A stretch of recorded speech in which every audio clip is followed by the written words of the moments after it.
నమస్కారం దూరదర్శన్ వార్తలకు స్వాగతం నేను ఉమారాణి కోవిడ్ జాగ్రత్తలతో వార్తలను ప్రారంభిద్దాం కరోనా నియంత్రించేందుకు ప్రతి ఒక్కరూ మాస్క్ ను తప్పనిసరిగా ధరించాలి ముక్కు నోరు కప్పి ఉంచేలా సరైన పద్ధతిలో మాస్క్ ను ధరించాలి తరచూ చేతులను శుభ్రం చేసుకోవాలి వ్యక్తిగత పరిశుభ్రతను పాటిస్తూ భౌతిక దూరాన్ని తప్పక పాటించాలి అర్హులందరూ వ్యాక్సిన్ వేయించుకోవాలి నిబంధనలు పాటిద్దాం కరోనాని జయిద్దాం ఇక ముఖ్యాంశాలు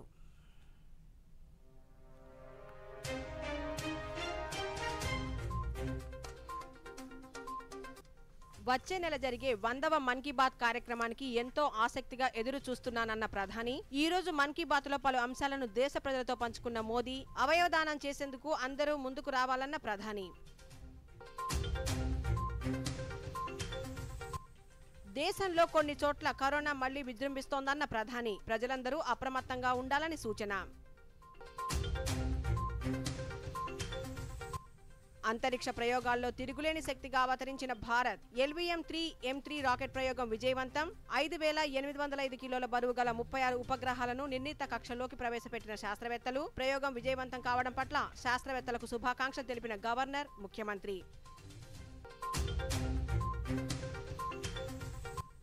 ఎమ్మెల్యే కోట ఎమ్మెల్సీ ఎన్నికల్లో క్రాస్ ఓటింగ్ కోసం టీడీపీ ప్రలోభాలకు గురి చేసిందన్న జనసేన ఎమ్మెల్యే రాపాక వరప్రసాద్ టీడీపీ నేతలు తనను సంప్రదించారని వెల్లడి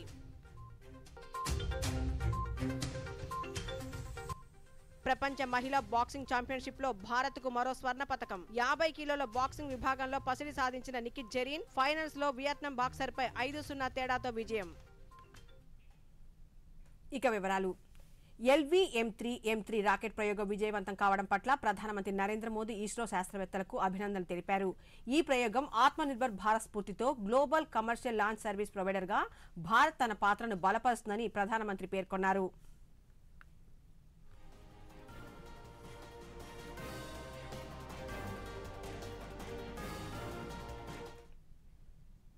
ప్రపంచ మహిళా బాక్సింగ్ ఛాంపియన్షిప్ లో భారత్ స్వర్ణాల పంట పండిస్తోంది ఇప్పటికే 2 బంగారు పతకాలు కైవసం చేసుకున్న భారత్ తాజాగా మరో స్వర్ణాన్ని తన ఖాతాలో వేసుకుంది 50 కిలోల విభాగంలో నిఖిత్ జరీన్ పసిడి పతకాన్ని సాధించింది ప్రత్యర్థి 2 సార్లు ఆసియా ఛాంపియన్షిప్ గెలుచుకున్న వియత్నాంకు చెందిన గుయోన్ టాన్ పై 5-0 తేడాతో విజయం సాధించింది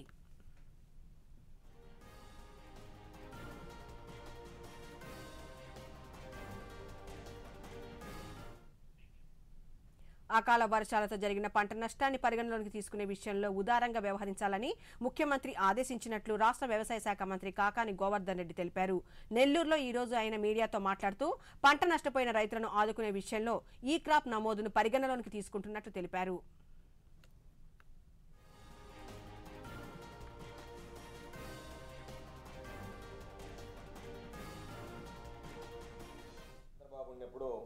నష్టపరిహారం చాలా ఎక్కువగా ఇచ్చేవాడు ఈ ప్రభుత్వం వచ్చిన తర్వాత నష్టపరిహారం తగ్గిపోయిందని చెప్పి కూడా సెలవు ఇవ్వడం దీన్ని మేము తప్పుపట్టడం లేదు జీవోని ఎందుకు తప్పుపట్టడం లేదు అంటే ఈరోజు ఇది ఎందుకు తెలుగుదేశం పార్టీకి సంబంధించినటువంటి బాకా రామోజీరావు ఊతున్నాడని చెప్పడానికి అసెంబ్లీలో ఇదే ప్రశ్న తెలుగుదేశం పార్టీ సభ్యులు వేయడం జరిగింది అయ్యా ఇది మా ప్రభుత్వంలో ఇచ్చినటువంటి జీవో కాదు NDRF SDRF నామ్స్ ప్రకారం చంద్రబాబు నాయుడు గారు ముఖ్యమంత్రిగా ఉన్నప్పుడు డిసెంబర్ 4, 2015లో ఎవరు ముఖ్యమంత్రిగా ఉన్నారో ఆయన ఇచ్చినటువంటి ఉత్తర్వులు ఆ తర్వాత ఉత్తర్వులు మారలేదు ఎందుకంటే NDRF నామ్స్ రివైజ్ కాలేదు కాబట్టి అదే ఉత్తర్వులు కొనసాగిస్తున్నామంటే పాపం ఏం మాట్లాడకుండా గప్ చిప్ గా కూర్చున్నారు కారణం ఏంటంటే వాళ్ళకి జీవం ఉందని తెలియదు వర్షాలు వచ్చిన వెంటనే విపత్కర పరిస్థితులలో అందుబాటులో ఉన్న వనరులను వినియోగించుకుని ఏ విధంగా బయటపడవచ్చో తెలియజేస్తూ NDRF బృందం కడపలో నెహ్రూ యువ కేంద్రం ఆధ్వర్యంలో మాక్ డ్రిల్ నిర్వహించింది ఈ సందర్భంగా ఇన్స్పెక్టర్ శివరా మాట్లాడుతూ మాక్ డ్రిల్ ద్వారా రక్షణ బలగాలు వచ్చేలోపు తమను తాముగా విపత్తు నుంచి ప్రాథమికంగా రక్షణ పొందవచ్చన్నారు ప్రజలకు ఈ అంశాలపై అవగాహన కల్పించేలా జిల్లా వ్యాప్తంగా అవగాహన కార్యక్రమం నిర్వహిస్తున్నామన్నారు NDMA के दिशा निर्देशानुसार हम लोग यहाँ पे हमारी 10th बटालियन द्वारा अपने जो AOR क्षेत्र के अंदर फेमेक्स करवाया जा रहा है जिसमें हम लोग यहाँ पे 21 से 4 तारीख तक जो है फेमेक्स प्रोग्राम के लिए आए हुए हैं और इस प्रोग्राम के अनुसार हम लोग जो है आज का जो हमारा प्रोग्राम वो NY के वॉलंटियर्स को फुल डे ट्रेनिंग का है आज हम यहाँ पे उनका फुल डे ट्रेनिंग के लिए आए हैं और इसी प्रोग्राम में हम लोगों को अवेयर करने की कोशिश करते हैं। अवेयरनेस प्रोग्राम होता है हमारा फेमेक्स प्रोग्राम में, हम लोग कैपेसिटी बिल्डिंग प्रोग्राम, ताकि लोगों को हम लोग अवेयर कर सकें। यहाँ पे आके हम लोग जो लोकल पीपल्स होते हैं उनको डू एंड डोंट्स क्या करना चाहिए क्या नहीं करना चाहिए, हम लोग ये सब प्रोग्राम जो है हम लोग यहाँ पे कंडक्ट करते हैं, लोगों को अवेयर करते हैं ताकि वो अपने डिजास्टर के दौरान जो है अपने आप को सुरक्षित कर सकें और हमारे देश में कम से कम नुकसान। ఈరోజు నేషనల్ డిజాస్టర్ రెస్పాన్స్ టీం వాళ్ళు ఢిల్లీ నుంచి వచ్చినారు. ఫండమెంటల్స్ ఆఫ్ ప్రొటెక్షన్ అంటే మనకి ఏంటంటే మనం ఎలా విపత్తుల నుంచి నివారించుకోవచ్చు, అలాగే మన రిసోర్సెస్ ఎట్లయితే మన చుట్టుపక్కల ఉన్న రిసోర్సెస్ని యూటిలైజ్ చేసుకుంటూ మనం ప్రివెంట్ చేసుకోవడానికి మొదటగా, రెండోది ఏంటంటే అలాగే హజార్డ్స్ కానీ లేకపోతే పెద్ద ఏమైనా విపత్తులు కానీ లేకపోతే మన అన్నమయ్య డ్యామ్. విజయవాడలో ఏపీ ఎన్జీఓస్ పశ్చిమ జిల్లా కృష్ణా జిల్లా స్థాయి కార్యవర్గ సమావేశం నిర్వహించారు. ఈ సందర్భంగా జిల్లా అధ్యక్షులు విద్యాసాగర్ మాట్లాడుతూ 4 సంవత్సరాలుగా ప్రభుత్వ ఉద్యోగుల సమస్యలు పరిష్కారానికి నోచుకోలేదన్నారు. ఇటీవల పెండింగ్ బకాయిలను చెల్లిస్తామని చెప్పి వాటిని పట్టించుకోవడం లేదన్నారు. గతంలో పీఆర్సీ ఎప్పుడు జరిగినా 10 రోజుల్లో ఉత్తర్వులు విడుదల చేసేవారని, ఉద్యోగుల ముఖ్యమైన డిమాండ్లను కూడా ప్రభుత్వం పరిష్కరించలేదన్నారు. మొట్టమొదటి సంవత్సరంలో ఎన్నో ఆశలతో ఉద్యోగులు ఎదురు చూశాం. మాకు ఎప్పుడైతే ఆర్టీసీ వారిని గవర్నమెంట్లోకి తీసుకున్నారో, సచివాలయ ఉద్యోగులు 1,27,000 మందికి మెరిట్ ప్రాతిపదికగా ఉద్యోగాలు ఇచ్చారో, దాని తర్వాత మాకు సంబంధించిన సిపిఎస్ రద్దు, కాంట్రాక్ట్ ఎంప్లాయీస్ రెగ్యులరేషన్, మాకు సంబంధించిన పిఆర్సీ, డిఏలు, మిగిలిన పెండింగ్లో ఉన్న డిమాండ్స్ అన్నింటినీ ఒక నెలలోనే పరిష్కారం చేస్తామని చెప్పారో, రాష్ట్రంలోని ఉద్యోగులందరూ కూడా ఎంతో ఆశావాహంగా రాష్ట్ర ప్రభుత్వం వైపు ఎదురు చూశాం. కానీ ఇప్పటికీ 4 సంవత్సరాల కాలం అయినప్పటికీ ఏ ఒక్క డిమాండ్ విషయంలో కూడా ఒక్క అడుగు కూడా ముందుకు పడిన పరిస్థితి లేదు. జాయింట్ స్టాఫ్ ప్రధానమంత్రి నరేంద్ర మోదీ తన మనసులోని భావాలను దేశ ప్రజలతో పంచుకునే మన్ కీ బాత్ కార్యక్రమంలో ప్రతి నెల ఆఖరి ఆదివారం పలు అంశాలను దేశ ప్రజలతో పంచుకుంటున్నారు. మన్ కీ బాత్ కార్యక్రమం వచ్చే నెల 100వ సంచిక ప్రసారం కానున్న నేపథ్యంలో ప్రధానమంత్రి ఇప్పటి వరకు మన్ కీ బాత్లో మాట్లాడిన ప్రధాన అంశాలను తెలుసుకుంటున్నాం. ఇందులో భాగంగా దేశ సైనికులు సరిహద్దు భద్రతా సమయంలో వారు చూపే ధైర్య సాహసాలు, అలాగే ప్రకృతి విపత్తులైన వరదలు, భూకంపాలు వంటివి సంభవించినప్పుడు పారామిలిటరీ ఫోర్స్ చేసే కృషిని ప్రధానమంత్రి 2016 అక్టోబర్ 30న జరిగిన మన్ కీ బాత్ కార్యక్రమంలో ప్రస్తావించారు. ఆ వివరాలేంటో ఇప్పుడు చూద్దాం. हमारे देश के 18 वीर सपूतों को हमने खो दिया. मैं इन सभी बहादुर सैनिकों को नमन करता हूं और उन्हें श्रद्धांजलि देता हूं. इस कायराना घटना पूरे देश को झकझोरने के लिए काफी थी. देश में शोक भी है, आक्रोश भी है और ये क्षति सिर्फ उन परिवारों की नहीं है जिन्होंने अपना बेटा खोया, भाई खोया, पति खोया. ये क्षति पूरे राष्ट्र की है और इसलिए मैं देशवासियों को आज इतना ही कहूंगा और जो मैंने उसी दिन कहा था मैं आज उसको फिर से दोहराना चाहता हूं कि दोषी सजा पाकर के ही रहेंगे. ఇప్పుడు కాసేపు విరామం.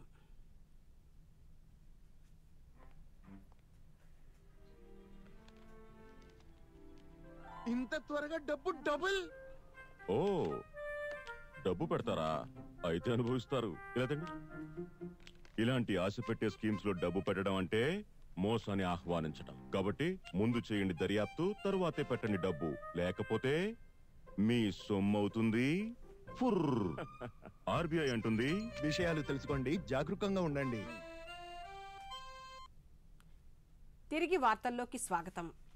ప్రధానమంత్రి నరేంద్ర మోదీ తన మనసులోని భావాలను దేశ ప్రజలతో పంచుకునే మన్ కీ బాత్ 99వ సంచికలో ఈరోజు అనేక అంశాలను ప్రస్తావించారు. 100వ మన్ కీ బాత్ కోసం తానెంతో ఎదురు చూస్తున్నట్టు తెలిపారు.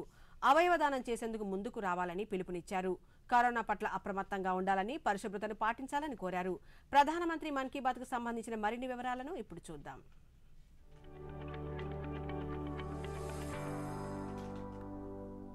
ప్రధానమంత్రి నరేంద్ర మోదీ తన మనసులోని భావాలను దేశ ప్రజలతో పంచుకునే మన్ కీ బాత్ కార్యక్రమంలో ఈరోజు అనేక అంశాలను ప్రస్తావించారు.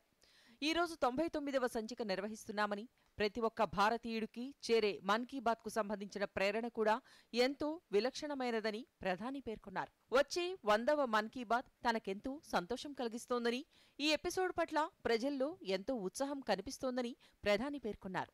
ఈ ఎపిసోడ్కు సంబంధించి ప్రజల నుంచి సందేశాలు, ఫోన్ కాల్స్ వస్తున్నాయని, ఆజాదీ కా అమృత మహోత్సవాలు జరుపుకుంటున్న ఈ సమయంలో ఎన్నో నూతన సంకల్పాలతో ముందుకు సాగుతున్నామన్నారు. 100వ మన్ కీ బాత్ కార్యక్రమానికి సలహాలు, సూచనలు వినడానికి తానెంతో ఉత్సాహంగా ఎదురుచూస్తున్నట్లు ప్రధాని వెల్లడించారు.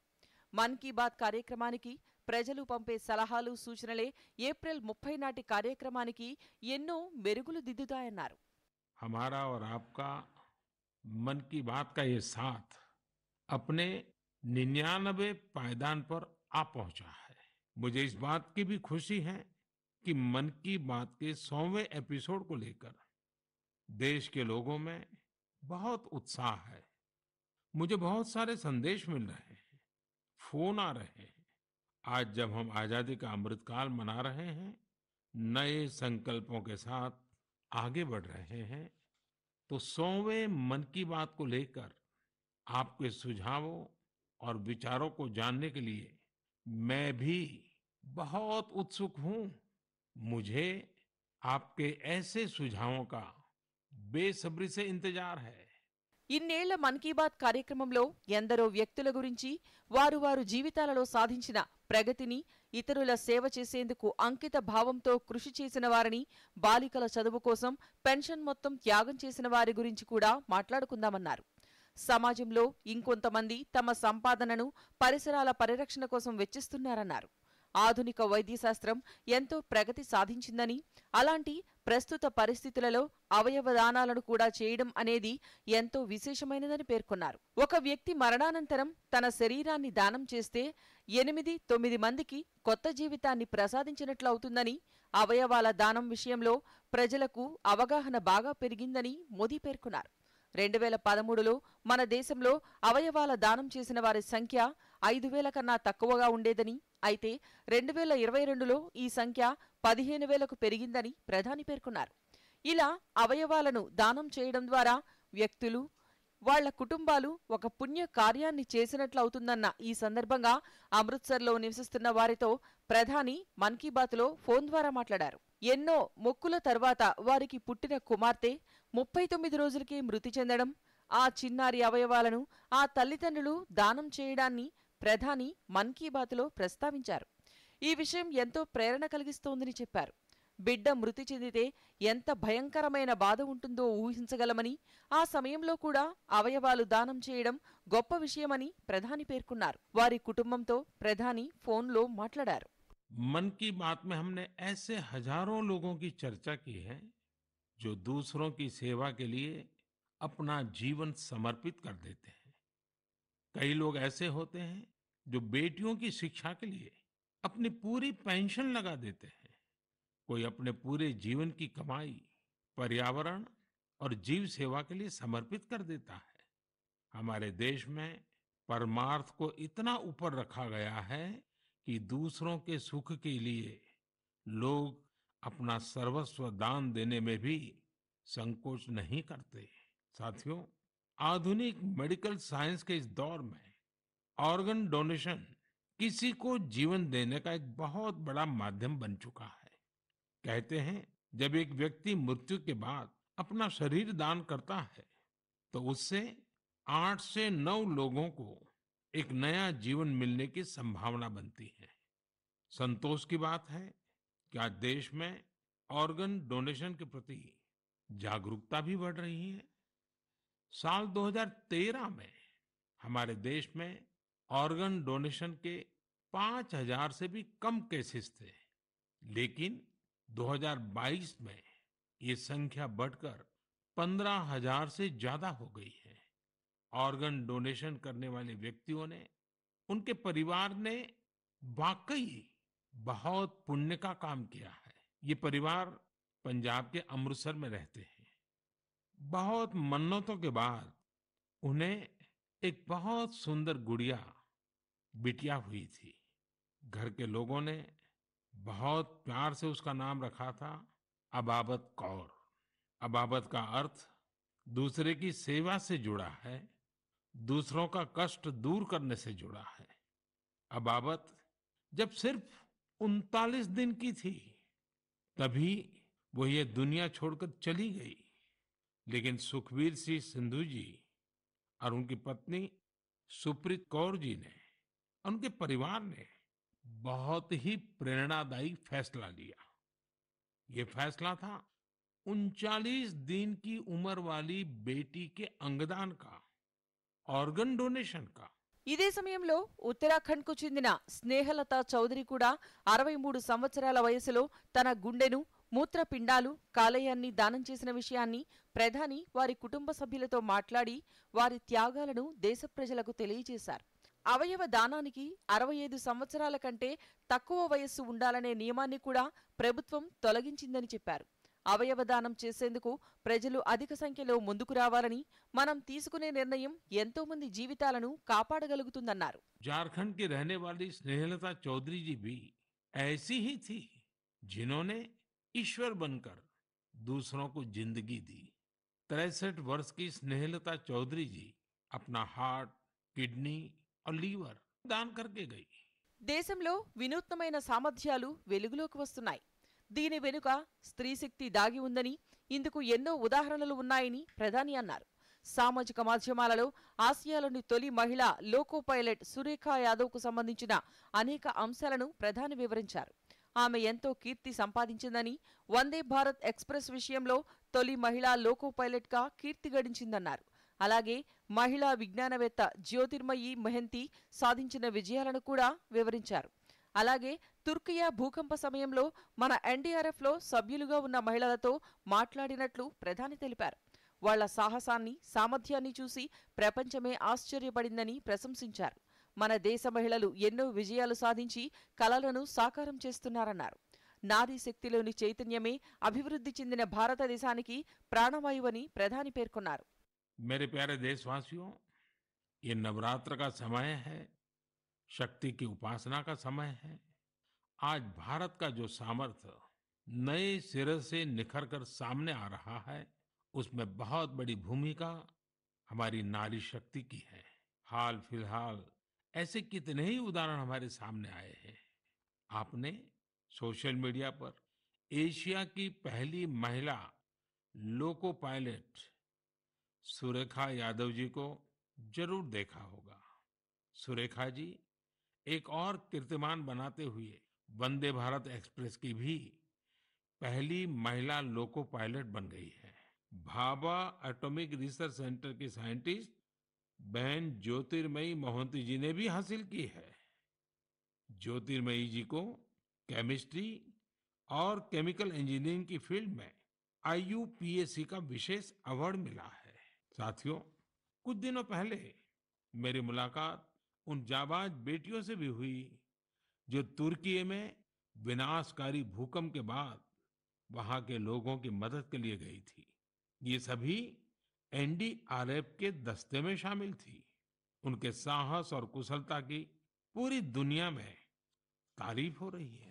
స్వచ్ఛమైన విద్యుత్ శక్తి గురించి అనేక చర్చలు జరుగుతున్నాయని, మన దేశంలో ఈ రంగంలో అపూర్వమైన ప్రగతిని సాధించిన వారి గురించి చర్చిస్తున్నారన్నారు. మన దేశంలో సౌరశక్తికి సంబంధించి ఎన్నో సంప్రదాయాలున్నాయని, ఇవి వేరే దేశాలలో మనకు కనిపించవన్నారు. దేశంలో ప్రతి ఒక్కరూ సౌరశక్తి ప్రాధాన్యతను గుర్తించడం ఎంతో సంతోషాన్ని కలిగించిందని చెప్పారు. సోలార్ మిషన్కు అందరూ కలిసికట్టుగా చేస్తున్న ప్రయత్నాన్ని ప్రధాని అభినందించారు. సోలార్ ప్యానెల్స్ వల్ల కలుగుతున్న ప్రయోజనాన్ని వివరించారు.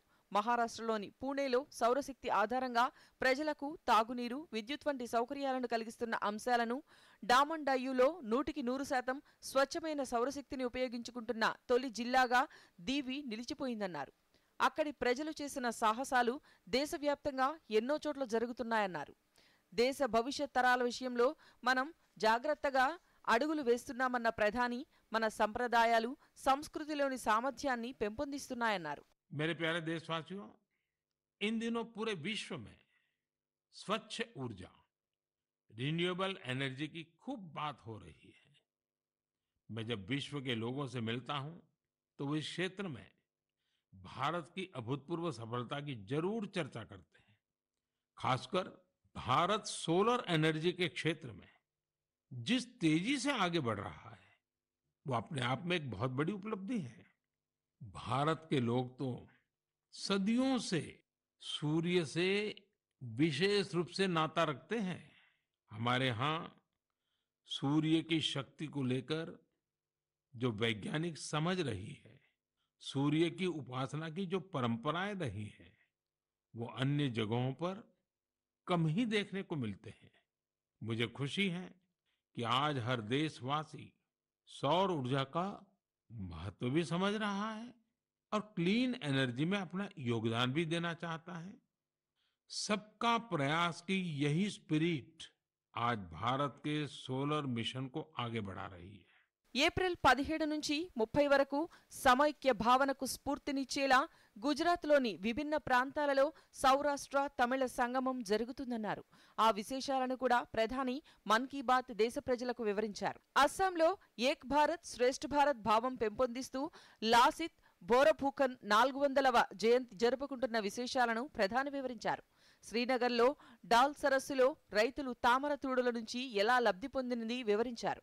జమ్మూ కాశ్మీర్లోని డోడా జిల్లాలో బదర్వాప్ గ్రామంలో రైతులు చేస్తున్న పూల వ్యవసాయం గురించి ప్రధాని ప్రస్తావించారు. अगले महीने गुजरात के विभिन्न हिस्सों में सौराष्ट्र तमिल संगमम होने जा रहा है। सौराष्ट्र तमिल संगमम 17 से 30 अप्रैल तक चलेगा। मन की बात के कुछ श्रोता जरूर सोच रहे होंगे कि गुजरात के सौराष्ट्र का तमिलनाडु से क्या संबंध है। दरअसल सदियों पहले सौराष्ट्र के अनेकों लोग तमिलनाडु के अलग अलग हिस्सों में बस गए थे। ये लोग आज भी सौराष्ट्री तमिल के नाम से जाने जाते हैं। उनके खान पान, रहन सहन, सामाजिक संस्कारों में आज भी कुछ कुछ सौराष्ट्र की झलक मिल जाती है। मुझे इस आयोजन को लेकर तमिलनाडु से बहुत से लोगों ने सराहना भरे पत्र लिखे हैं। वीर लासित बोरफुकन जी की 400वीं जयंती मना रहे हैं। वीर लासित बोरफुकन ने अत्याचारी मुगल सल्तनत के हाथों से गुवाहाटी को आजाद करवाया था। आज देश इस महान योद्धा के अदम्य साहस से परिचित हो रहा है। डल झील अपने स्वादिष्ट लोटस स्टेम्स, कमल के तनों या कमल ककड़ी के लिए भी जानी जाती है। कमल के तनों को देश में अलग अलग जगह अलग अलग नाम से जानते हैं। వచ్చే నెలలో 100వ మన్ కీ బాత్ కార్యక్రమంలో ప్రసంగిస్తానని ప్రజలందరూ సూచనలు సలహాలు ఇవ్వాలని కోరారు. రంజాన్ పవిత్ర మాసం కూడా ప్రారంభమైందని, కొద్ది రోజుల తర్వాత శ్రీరామనవమి పండుగ రాబోతోందని, అలాగే మహావీర జయంతి, గుడ్ ఫ్రైడే, ఈస్టర్ పండుగలు జరుపుకోబోతున్నామని, మహాత్మాగాంధీ, జ్యోతి బాపులే, బాబాసాహెబ్ అంబేద్కర్ల జయంతి కార్యక్రమాలను కూడా జరుపుకోబోతున్నామని ప్రధాని పేర్కొంటూ ఆ మహనీయులు సమాజంలో తారతమ్యాలను నిర్మూలించేందుకు అద్భుతంగా కృషి చేశారని అన్నారు. ఇలాంటి వారిని ప్రేరణగా తీసుకుని మన కర్తవ్యాలకు ప్రాధాన్యతనివ్వాలని అన్నారు. దేశంలో కొన్ని చోట్ల కరోనా వ్యాధి విజృంభిస్తోందని, ప్రజలందరూ చాలా జాగ్రత్తగా ఉండాలని, పరిశుభ్రతకు అధిక ప్రాధాన్యతనివ్వాలని చెప్పారు. मार्च के इस महीने में हम होली से लेकर नवरात्रि तक कई पर्व और त्योहारों में व्यस्त रहे हैं। रमजान का पवित्र महीना भी शुरू हो चुका है। अगले कुछ दिनों में श्री राम नवमी का महापर्व भी आने वाला है। इसके बाद महावीर जयंती, गुड फ्राइडे और ईस्टर भी आएंगे। अप्रैल के महीने में हम भारत के दो महान विभूतियों की जयंती भी मनाते हैं। ये दो महापुरुष हैं महात्मा ज्योतिबा फुले और बाबा साहब आम्बेडकर। इन दोनों ही महापुरुषों ने समाज में भेदभाव मिटाने के लिए अभूतपूर्व योगदान दिया। साथियों, इस समय कुछ जगहों पर कोरोना भी बढ़ रहा है, इसलिए आप सभी को एहतियात बरतनी है, स्वच्छता का भी ध्यान रखना है। अगले महीने मन की बात के 100वें एपिसोड में हम लोग फिर मिलेंगे। तब तक के लिए मुझे विदा दीजिए। धन्यवाद, नमस्कार। అంతరిక్ష ప్రయోగాల్లో తిరుగులేని శక్తిగా భారత్ అవతరించింది. LV-M3 రాకెట్ ప్రయోగం విజయవంతమైంది. ప్రయోగాన్ని విజయవంతంగా పూర్తి చేశామని ఇస్రో చైర్మన్ సోమనాథ్ తెలిపారు. ఈ సందర్భంగా శాస్త్రవేత్తలకు ఆయన అభినందనలు తెలిపారు. వాణిజ్య ప్రయోగాలకు ఇస్రో ముందంజలో ఉందన్నారు. తిరుపతి జిల్లా సతీష్ ధవన్ స్పేస్ సెంటర్ షార్లోని రెండో ప్రయోగ వేదిక నుంచి ఈ ఉదయం LV-M3 రాకెట్ నింగిలోకి దూసుకెళ్లింది. 24 గంటల 30 నిమిషాల కౌంట్డౌన్ అనంతరం రాకెట్ను విజయవంతంగా కక్షలోకి ప్రవేశపెట్టారు. ఈ ప్రయోగం ద్వారా యూకేకి చెందిన network access associate limited company, భారత్కు చెందిన భారతీ ఎంటర్ప్రైజెస్ సంయుక్తంగా OneWeb India 2 పేరుతో రూపొందించిన 5,805 కిలోల బరువు కలిగిన 36 ఉపగ్రహాలను భూమికి 450 కిలోమీటర్ల ఎత్తులోని లియో ఆర్బిట్లో 87.4 డిగ్రీల వంపులో వృత్తాకార కక్షలోకి ప్రవేశపెట్టారు. పూర్తి స్థాయి వాణిజ్యపరంగా new space India limited, department of space కలిసి OneWeb పేరుతో చేస్తున్న రెండో ప్రయోగం ఇది. South of the Earth, and we will be getting confirmation of the remaining spacecraft separation soon once the onboard storage data is acquired by our Indian ground stations. Till now, based on the observations, the vehicle has done extremely well. LV-M3 rocket ప్రయోగం విజయవంతం కావడం పట్ల రాష్ట్ర governor Abdul Nazir ISRO శాస్త్రవేత్తలకు అభినందనలు తెలిపారు. భవిష్యత్తులో మరిన్ని విజయాలు సాధించాలని ఆకాంక్షించారు. ఈ మేరకు గవర్నర్ ట్వీట్ చేశారు.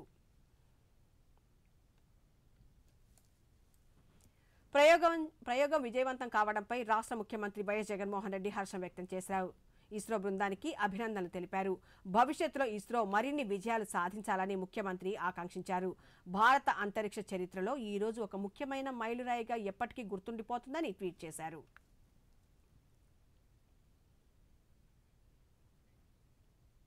నంద్యాల జిల్లా కొత్తపల్లి మండలంలో వెలసిన సప్త నదుల సంగమంగా ప్రసిద్ధి చెందిన సంగమేశ్వర క్షేత్రాన్ని RSS chief Mohan Bhagwat దర్శించారు.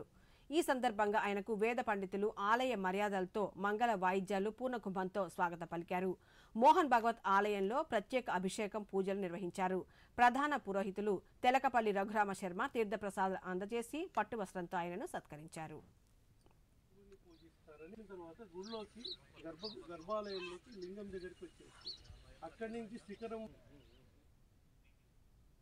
MLA కోట ఎమ్మెల్సీ ఎన్నికల సమయంలో క్రాస్ ఓటింగ్ చేయాలని తెలుగుదేశం పార్టీ నుంచి తనకు ఆఫర్ వచ్చిందని రాజోలు జనసేన ఎమ్మెల్యే రాపాక వరప్రసాద్ స్పష్టం చేశారు. తన ఓటు కోసం ఓ మిత్రుడు టీడీపీ తరపున సంప్రదించారని ఆయన తెలిపారు.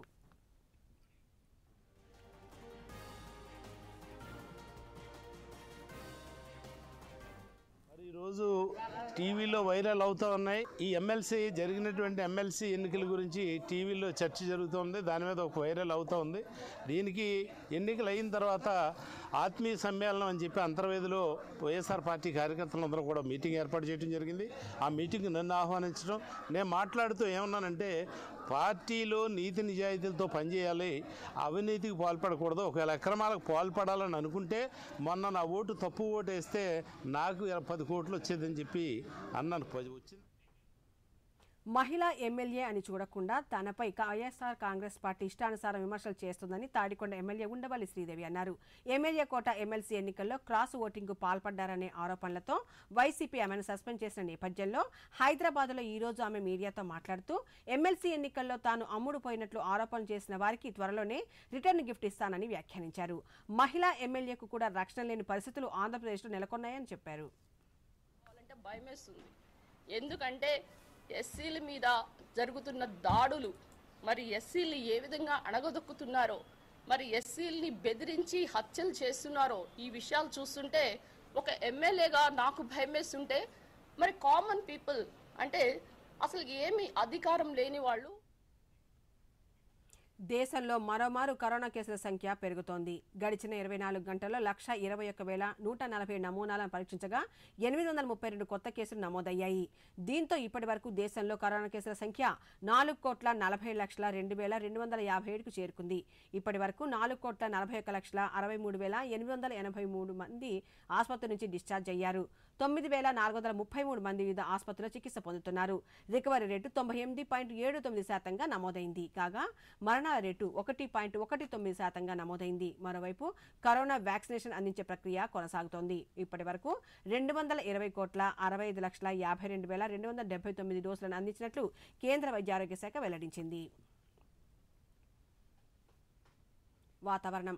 ఆంధ్రప్రదేశ్ యానాంలలో దిగువ ట్రోపో ఆవరణంలో దక్షిణ నైరుతి దిశగా గాలులు వీస్తున్నాయి. ఈ నేపథ్యంలో రాష్ట్రంలో రాగల 48 గంటల్లో ఒక మోస్తరు వర్షాలు కురిసే అవకాశం ఉన్నట్లు అమరావతిలోని వాతావరణ కేంద్రం అధికారులు తెలిపారు. ఇదే సమయంలో తీరం వెంబడి గంటకు 30 నుంచి 40 కిలోమీటర్ల వేగంతో ఈదురుగాలు వీచే అవకాశం ఉందని అధికారులు పేర్కొన్నారు.